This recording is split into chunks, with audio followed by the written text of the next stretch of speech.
Dingelænge. Hvad så, Steffen? Hjemme fra Spot Festival i Aarhus. Godt at se dig. Jeg har fået ordentligt skud rock'n'roll i weekenden, og så har jeg brugt det meste af søndagen på at følge op på danskernes præstationer ude i Europa.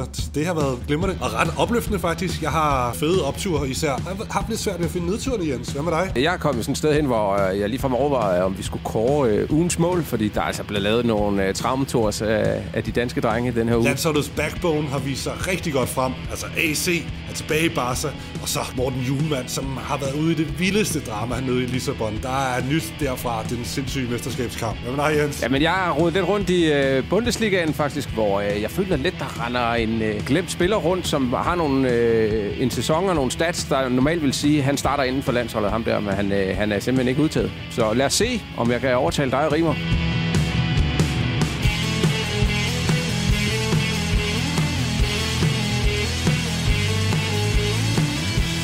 Endnu en dramatisk fodbolduge er overstået for de danske landsholdshelte, der weekend efter weekend forsøger at imponere landstræneren ude i de store ligaer. Men hvem har leveret, og hvem har skuffet? Jens Andersen og Steffen Kronemann og Danmarks 11 har overblikket til dig. Ja, gut. Lad os fare. Ja, jamen hvor skal vi starte nede i det spanske, eller vil du med til Tyskland? Hvad tænker du?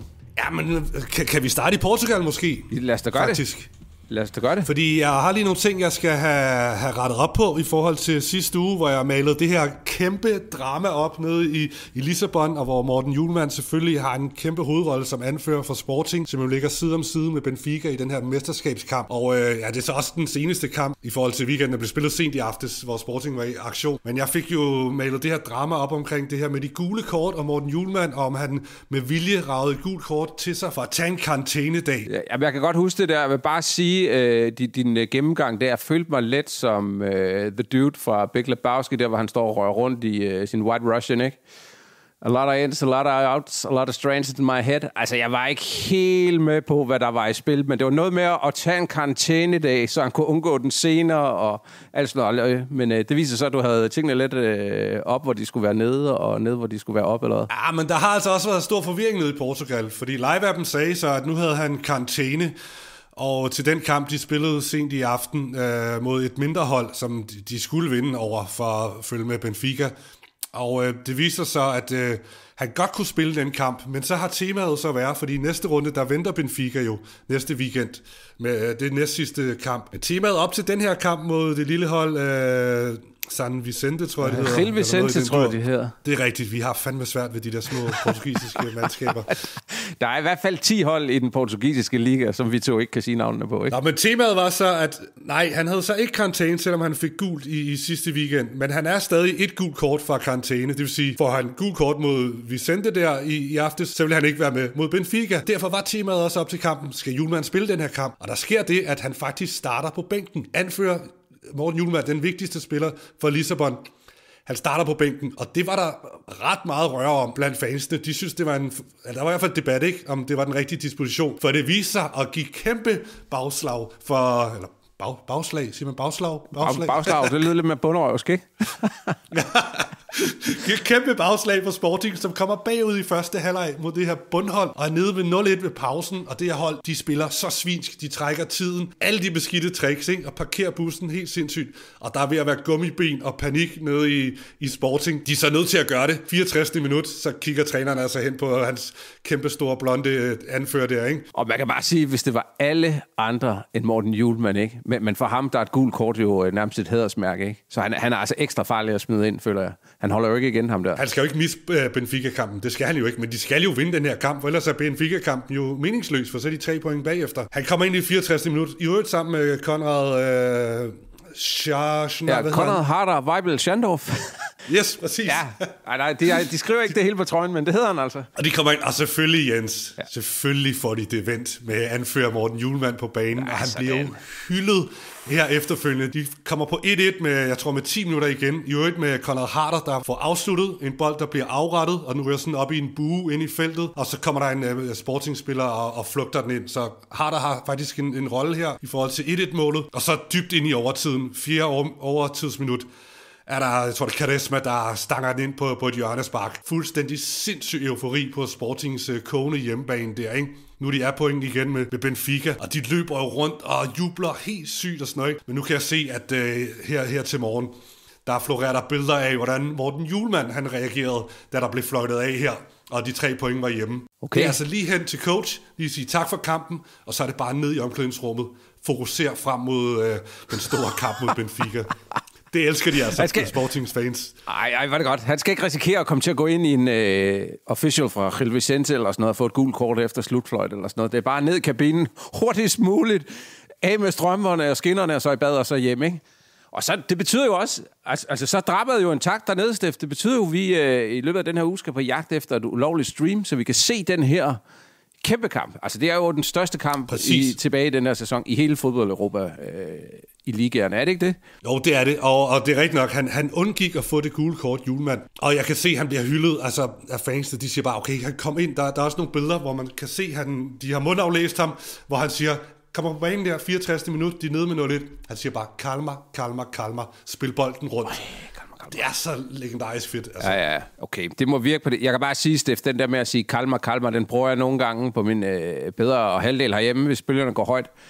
Og der er det den stik modsatte effekt, men okay. Det er et andet sted, de der spillere. Så det, men hvor er det godt. Skide godt af Hjulmand, og selvfølgelig en kæmpe optur. Så Jens, nu er det ude af verden. Både min lille, fejl-research der fra sidste uge, selvom der var noget med de der gule kort, ikke? Og det var et stort tema op til den her kamp. Men nu de klarede den i land med Hjulmand på banen i en halv time, og så er det altså, ser vi frem mod Benfica-opgaven. Ja, hvor er det giftigt.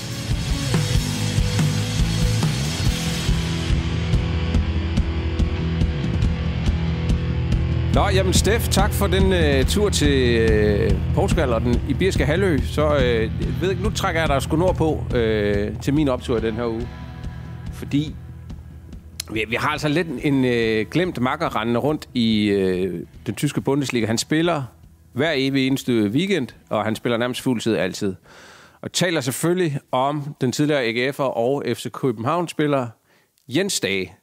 Og siger bare, hvis du bare ser hans stats, Steffen, ikke? Så han har spillet 26 Bundesliga-kampe i den her sæson, lavet 9 mål og 5 assist. Og hvis du bare fik det papir... Det er jo fremragende. Og hvis du bare fik det papir stukket i hånden, så vil du sige, jamen, så må han jo være fast inventar på det danske landshold. Men det er han jo ikke. Rimer har ikke kigget hans vej nu. Men han gjorde rigtig, rigtig god reklame for sig selv her weekenden mod Union Berlin, hvor han laver faktisk begge hverdagsmål de spiller 2-2. Og jeg vil lige rende dem igennem, fordi den ene af dem er faktisk min kandidat til ugens mål, hvis vi ellers havde sådan en kåring, ikke? Den første, det er faktisk klassisk Stage. Der har han ligesom sat gang i sit Forrest Gump-løb fra midten af banen, du ved, og så fortsætter han bare indtil han løber ind i målet næsten, ikke? Og der falder altså en repost af til ham, som han nærmest bare sådan kan løbesparke ind i kassen. Meget sikkert eksekveret, faktisk. Men mål nummer 2, der bliver det altså creme. Der tager han sagen i egen hånd, kører bolden fremad ned mod feltet. Og så slasker han den altså simpelthen bare direkte op i det fjerneste kryds. Det er sådan en Sonntagsschuss, Traumtor, hvad de ellers skulle finde på at kalde det.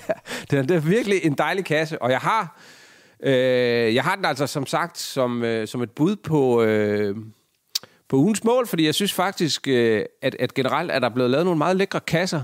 Der var jo en anden dansker nede i Tyskland, der også fik lavet et mega flot mål. Så vi kan lige hoppe lidt væk fra Stage og tale om en af programmets helt store favoritter, ikke? Hvis jeg nu siger, at det er en mand, der startede ude, Steffen. Ja, og det er i hvert fald ikke en spiller fra Wolfsburg. Ej, det er de det 4 danskere. Ej, det kan vi være sikre på. Det er det ikke. Men okay, du siger, at han startede ude. Han startede ude, og det er ikke første gang i sæsonen eller karrieren. Men han er ikke sådan en typen, der sidder surmuler derude. Der bliver varmet grundigt op allerede fra første halvleg i starten nærmest, ikke? Hvem kan det måtte være? Det er selvfølgelig Yusuf. Det er vores elskede Yusuf, ikke, som kommer ind og spolerer Bayern Münchens mesterskabsfest. De kunne jo have taget den der med en sejr. Det var altså smukt. Det jeg har ikke set Jens Dages mål endnu. Dem skal jeg lige ind og se bagefter. Det skal du se. Det er altså, men jeg har set Yusufs kasse. Det er jo what a moment. What a moment, mand. 94. minut, er det ikke sådan? Vi kom jo foran 2-0 Leipzig, ikke? Og følte, nu kørte det. Men så lige pludselig tog Bayern-maskinen ved, og så kommer de på 3-2. Og så skal de jo rende og fejre det. Harry Kane står derude på sidelinjen. Han havde jo fået karantæne og kunne ikke være med. Men sin første titel der var klar til at løbe ind på banen med drengene. Altså, de lige glemt, at Leipzig altså havde smidt Yusuf på banen til de sidste 21 minutter. Og han får sådan en bold i højre side af feltet, hvor den er ved at blive sådan lidt snæver, du ved. Målmanden kommer ud, og man tænker, hvad gør Yusuf her? Og så laver han lige sådan et lækkert chip, sådan et dink. Altså nærmest Kasper Dolbergsk, vil jeg sige, ikke? Og så går stadion jo bare fuldstændig grassat, og Yusuf spænder ud mod hjørneflad og ned og laver the knee slide, ikke? Apropos Harry Kane, den kan jeg også godt lide at lave nogle gange, ikke? Det var et gyldent mål og et virkelig, virkelig flot mål af Yusuf Poulsen, og det var et typisk kamp. Nu spiller han så varmt til de landskampe, det er jeg sikker på. Steff, du fingeren op? Jamen, jeg vil bare lige skyde ind. Du nævner den knee slide. Altså, Yusuf er jo en af vores bedste jublere, vi har på landsholdet.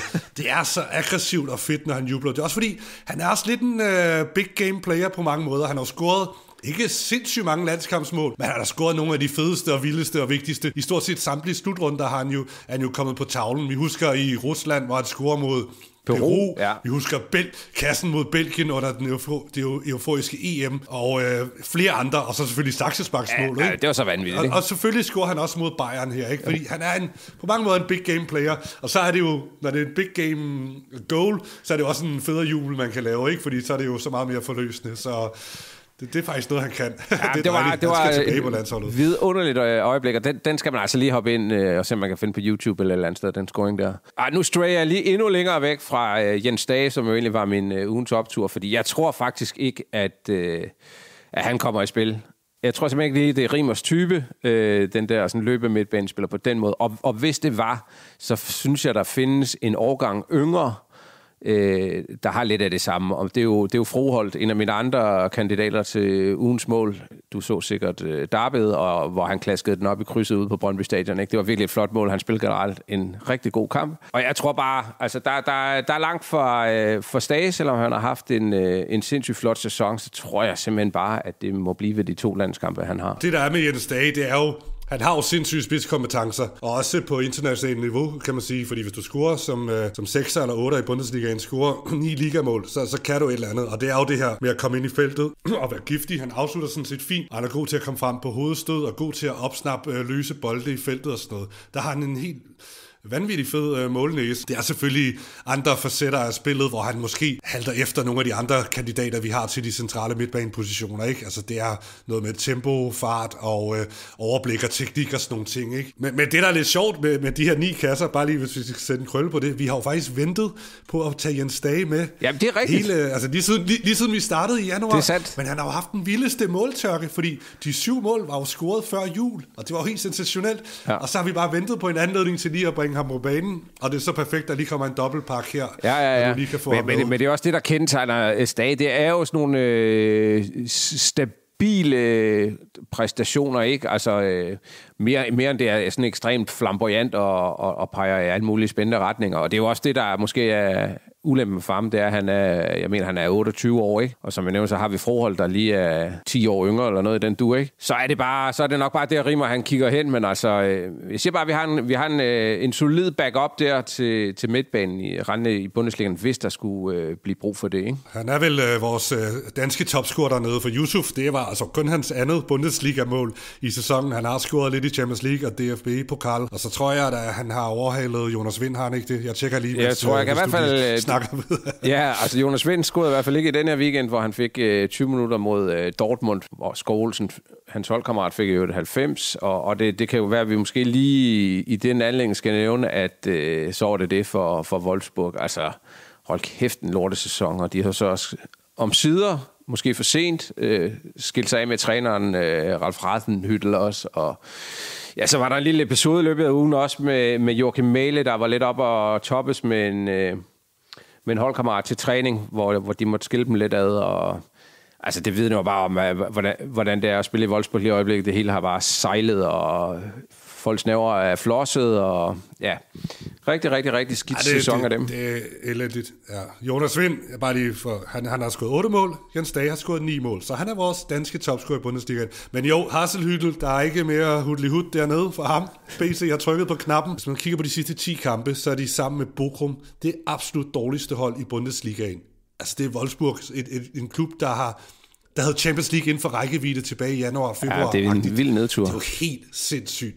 Og nu, alt peger på, at det er, at PC henter en dansker, det ved vi. Jeg tror, det bliver Næstrup. Det er mit bud. Det er jo selvfølgelig også det, der er det hotteste navn på vandrørene. Men alt peger på, at Næstrup, han kører nok mesterskabet hjem for FCK her, og så har han haft en flot tid i København, og så kommer PC til at hente sin gamle træner. Det er, jeg vil sige, det er 96% sikkert. Ja. Det kommer så meget til at ske, det der. Ja, det må vi bare leve med. Også næste sæson, der er det der nok en stor danskerklub, som vi bliver nødt til at følge lidt med i. Så må vi håbe, de kan få rettet lidt op på det, så det ikke er så følt som selvpineri at sidde der og se Wolfsburg. Men Steffen, det hele den her Bundesliga-tur, der skylder vi måske også lige at nævne sidste uges helt Rasmus Nielsen Christensen, som jeg jo kastede mig ud i en længere fejring af, fordi han havde fået gjort opholdet permanent dernede, han er blevet købt fri af Leeds og har fået en kontrakt, og det fejrede han jo så med en super fin scoring for Eintracht Frankfurt mod Mainz, hvor han selv sætter angrebet i gang, og via sådan en halv tackling, en halv 1-2, får bragt bolden fremad og løber med ind i feltet, modtager den og iskoldt bare triller den i kassen. Og apropos det der med fede fejringer, så må vi sige, at Nielsen Christensen er ikke deroppe af endnu. Det er selvfølgelig ikke så tit, han scorer, men det var altså... Han er jo gode venner med Kasper Dolberg, og det kunne man godt se lige der. Det blev altså fejret meget afdæmpet. Det var bare sådan koncentreret... Kent Nielsen-look, og så hjem og stå på bakken igen, ikke? Men der var selvfølgelig også et arbejde, der skulle gøres færdigt i den kamp, og... han kunne godt have fået ugens optur, hvis det ikke lige var fordi, at han faktisk ser ret uheldig ud. Mainz ender jo med at udligne til 1-1. Og der er det altså Rasmus Nielsen Christensen. Jeg ved ikke, om han står sådan og dagdrømmer lidt om sin fede fremtid nede i Frankfurt, og hvor børnene skal gå i skole, og der er noget på vej der, ikke? Og hvad fik han nogensinde afviklet det der bryllup? Nej, han står i hvert fald og koger suppe, som vi siger her på Fyn, ikke? Og så er der altså en mand, der kommer i ryggen på ham og lige får bolden fra, hvor han tror, han skal sparke den væk, og så får han sparket den lidt ind i ham, angriberen der så ligger den i kassen. Ikke? Det så sgu lidt sekunderagtigt ud. Så lidt ærgerlig afslutning på en jo ellers god kamp for ham, og i det hele taget en strålende sæson for Frankfurt, der nu har 4 point ned til Freiburg, der ligger nummer 4, og de ligger selv nummer 3, så det ser jo faktisk ganske godt ud for de drenge. Og for at slå en krølle på den her Champions League-jagt der, super vigtigt for Frankfurt der at få point. Så Leipzig, de hænger altså med og Yusuf, de hænger sgu med en vis lamestil i vandskorben nede på 6. pladsen, har 2 point op til Freiburg, som er fuldstændig flyvende. Så med 2 kampe igen, der skal Yusuf altså lige trække Leipzig med op på de der Champions League-pladser, fordi der hører Yusuf altså hjemme, ikke? Jo, og det kunne være one to watch i næste uge, fordi de møder faktisk Werder Bremen med åbenbart brandvarme Jens Dage. Og Bremen har faktisk ikke mere end 3 point op til Leipzig, så det kan faktisk gå hen og blive helt spændende det der også. Så det kunne måske være måden at slutte den her lille Bundesliga-tur af på med en anbefaling om at se Leipzig Werder Bremen i weekenden. Det lyder også lidt hipster på en eller anden måde.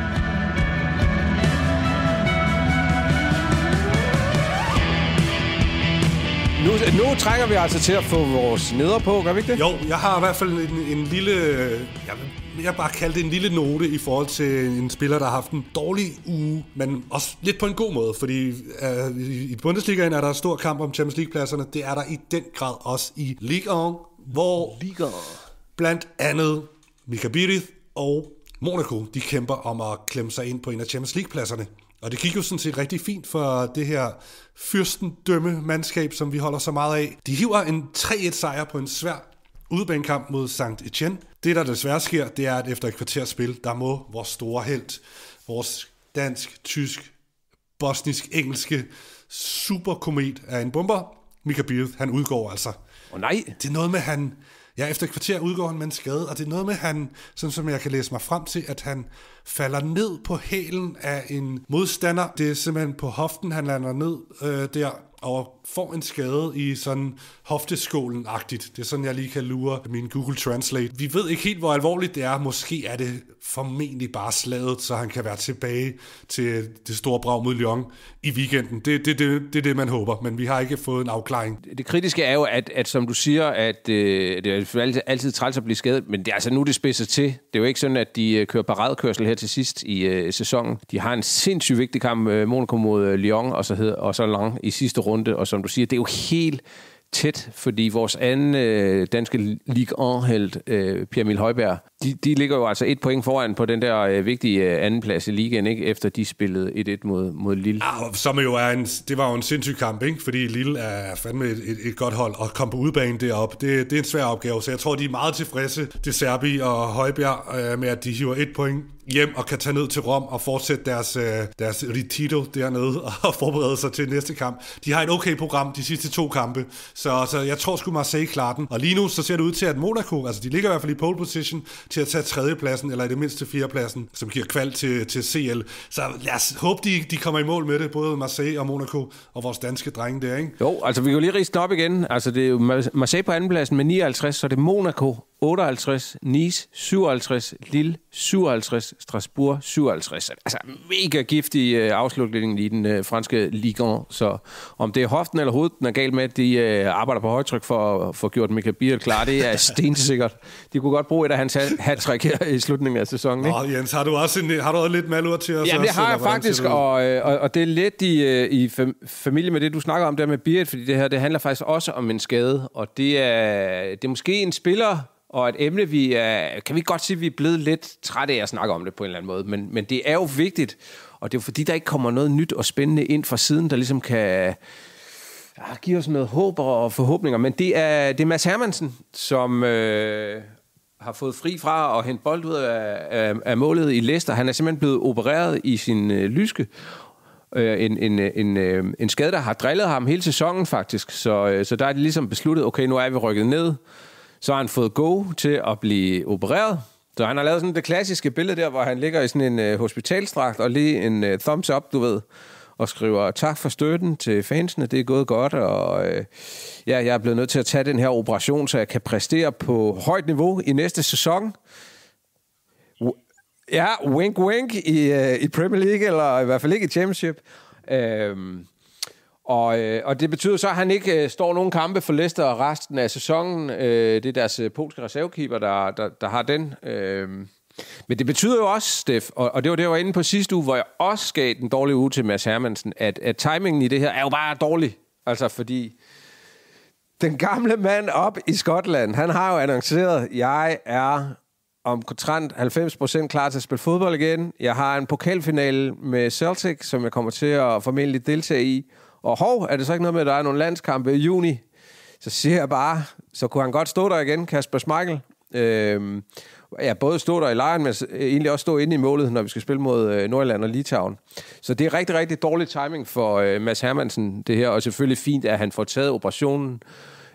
Al snak går jo på, at han selvfølgelig skal videre fra Leicester, så det går jo ikke, at han ødelægger kroppen yderligere. Altså, det er jo ligegyldige kampe, de spiller nu, og han har gjort sit. Så jeg tror jo egentlig også, Leicester, de sådan har tænkt, vi kører lige den her bil i garage, og så får vi den peppet op, og så skal den ud i udstillingsvinduet, og så skal vi have den solgt i løbet af sommeren, ikke? Og jeg var bare lige inde og kigge på det. Altså, Steff, jeg synes også, det er lidt sjovt at spekulere i, hvor han kunne ende hen, ikke? Fordi der er faktisk mange Leicesters fans, der siger have a speedy recovery og good luck in Chelsea og sådan noget, ikke? Så der er mange, der sådan ser ham i Chelsea, og så er der også folk, der begynder at snakke om Manchester United, som jo også kunne bruge en mere stabil målmand end Onana, der jo egentlig er dygtig til at stå på mål, men det er bare gået op i hat og briller, og nu hænger der bare sådan en spøgelse over ham, føler jeg. Så de kunne godt finde på at skibe ham af. Saudi-Arabien skulle være interesseret, og så kunne Mads Hermansen lige glide ind.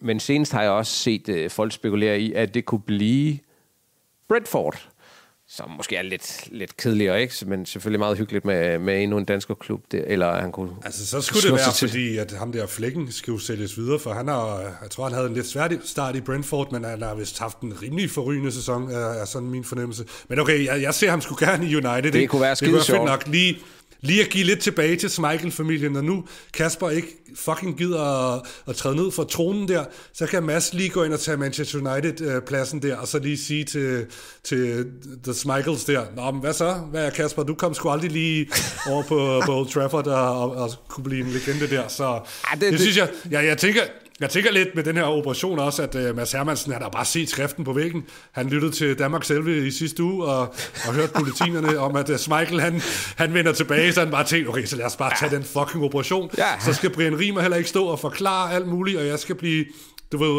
forvist til bænken endnu en gang, selvom alt pegede på, at jeg skulle have chancen nu, så det er sgu meget godt lavet af Hermansen. Ja. Så hellere, han laver simpelthen, og så blive klar. Ja, han laver en mort og går op og lægger sig.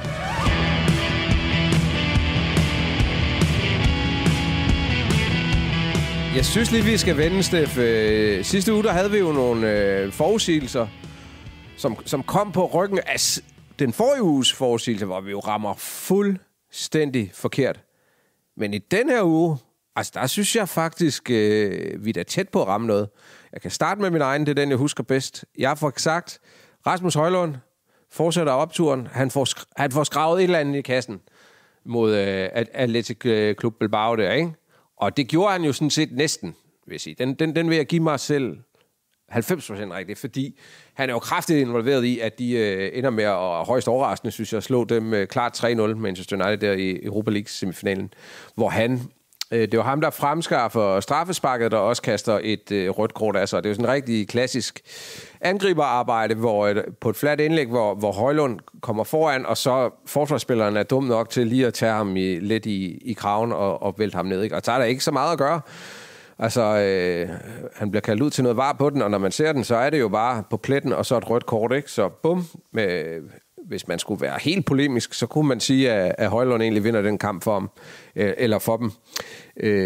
Men det gør han selvfølgelig ikke. Jeg vil sige, generelt, så synes jeg faktisk, at han spillede en rigtig god kamp der, og Mourinho er jo også ude at sige, at det er noget af det bedste, hvis ikke den bedste kamp, han har spillet for Manchester United i hans tid, og det ja, det kan godt være, at det ikke siger forbandet meget, men jeg synes faktisk, at han spillede en rigtig god kamp, og som vi også var inde på sidste uge, nu skal han bare holde snuden i sporet, Højlund, og skal han slutte af med et godt aftryk, så han står fornuftigt til næste sæson, hvor det bliver rigtig spændende at se, hvilke angrebskolleger han har i United, hvis han da selv er der til den tid. Min forudsigelse, det havde også med United at gøre. Det var, der var danskerbrag i weekenden, et fuldstændig ligegyldigt Premier League danskerbrag mellem Brentford og United, og min forudsigelse, den lød på, at den ville ende 4-2, fordi der bliver bare scoret sygt mange kasser på Brentfords hjemmebane. Og så havde jeg 2 Damsgaard-kasser og en Obi-kasse, og jeg vil sige, altså det er jo højt spil. Højt lagt prediction, ikke? Jo.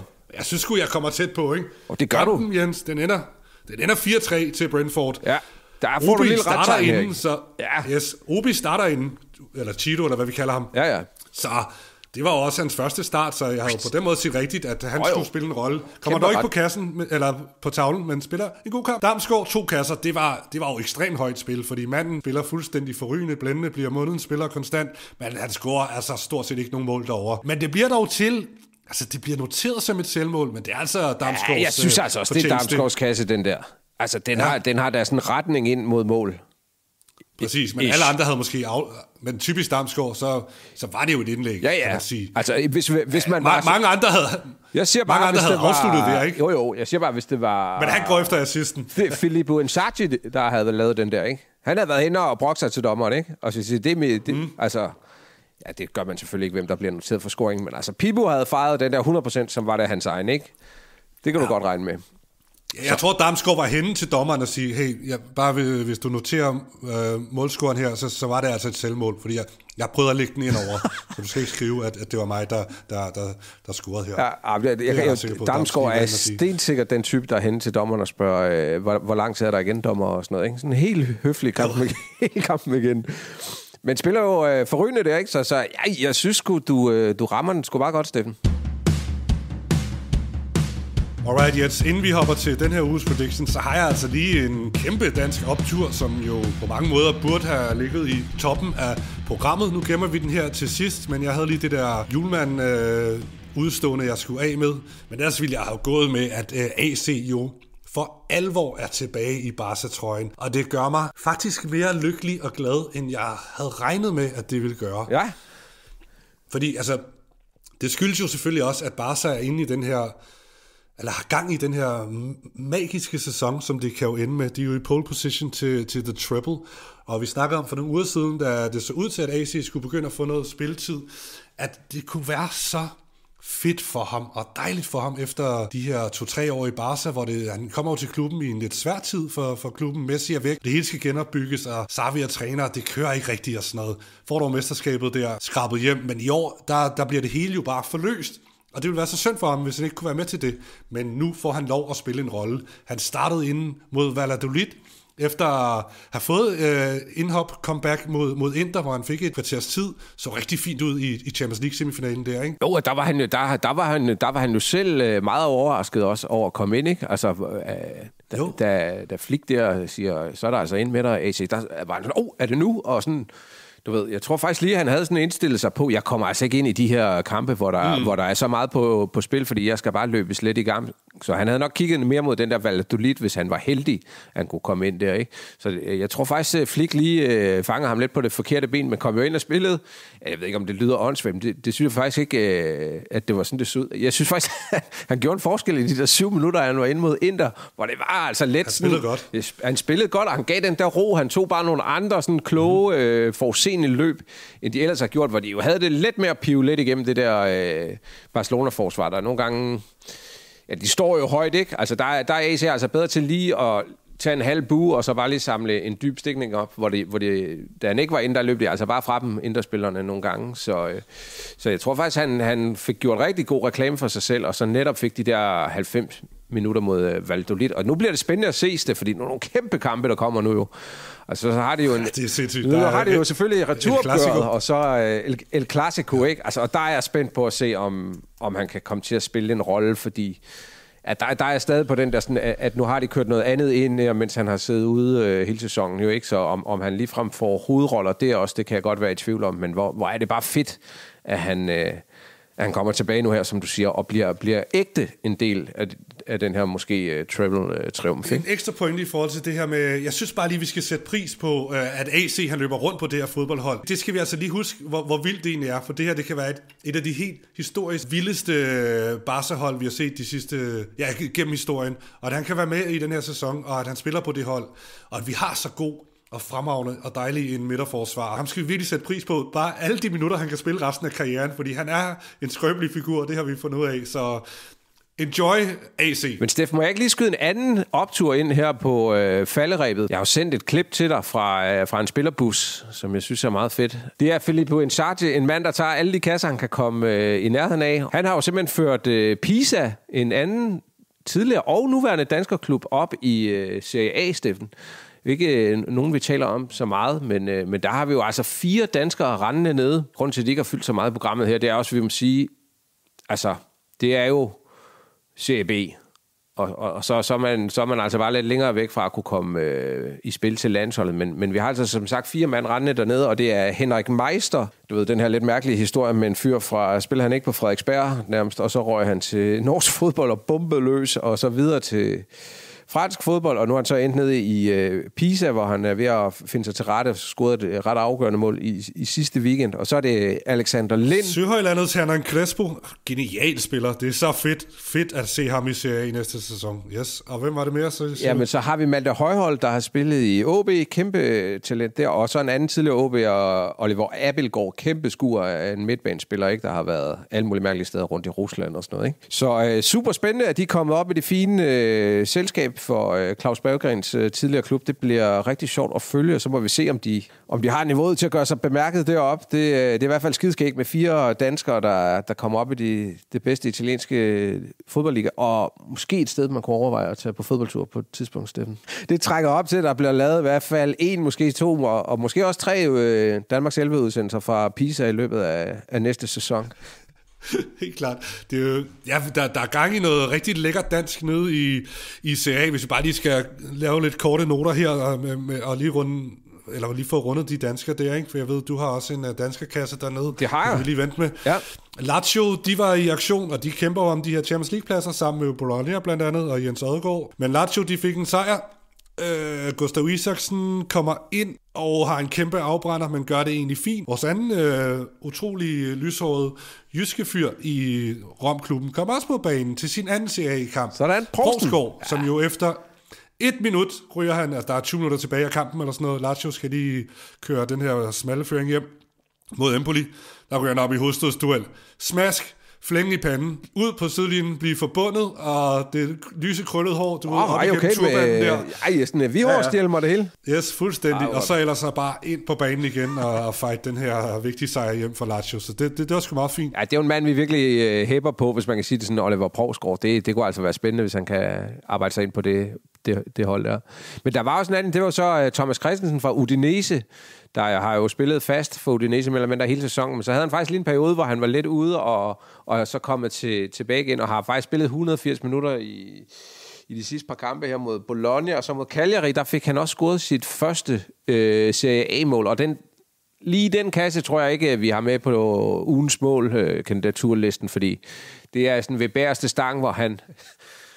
Den kommer sådan lidt mærkeligt over til ham, og så vil jeg faktisk sige, at han sætter maven på og får sat den ind, men vigtig scoring for dem, og jo kæmpe forløsning, at han er kommet tilbage på holdet, og så får lavet sin kasse der, ikke? Steff, en fornøjelse. Skal vi have nogle predictions på næste uge? Altså, jeg har en, jeg godt vil afsted med, og det handler igen om Manchester United, fordi de sikrede sig jo et solidt udgangspunkt.